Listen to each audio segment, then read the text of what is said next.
Հայաստանի ճանապարհներին ամեն տարի 300-ից ավելի մարդ է զոհվում, հազարավորները վիրավորվում են։ Իսկ որն է դրա պատճառը։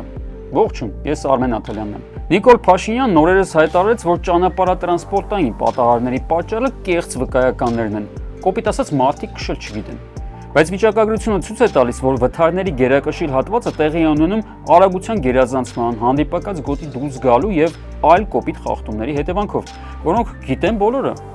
Նույնիսկ երթևեկությունից անտեղյակ մարդը գիտի, չէ, որ կարմիրի տակով անցնել չի կարելի։ Հեռու չգնանք։ Նիկոլ Փաշինյանին ուղեկցող կորտեժի մեքենաները բազմիցս դարձել են վթարային իրավիճակների մասնակից։ Մի քանի տարի առաջ էլ հետիոտնային անցումի վրա հարվածել եւ սպանել են մի հեղի կնոջ, բայց դա վստահաբար նրանից չէր, որ Փաշինյանի վարորդները մեքենա վարել չգիտեն։ Իսկ գուցե պատճառն անպատժելիության մթնոլորտն է։ Աշխարհում կան պետություններ, որտեղ բարեփոխումների արդյունքում էականորեն նվազել են ճանապարհատրանսպորտային պատահարները։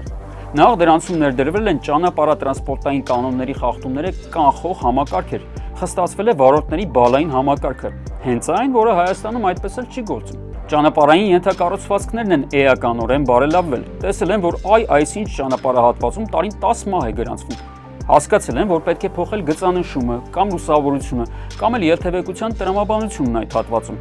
Զուգահեռ սկսել են մանկապարտեզ դպրոցից պրոպագանդել երթևեկության կանոնների պահպանումը։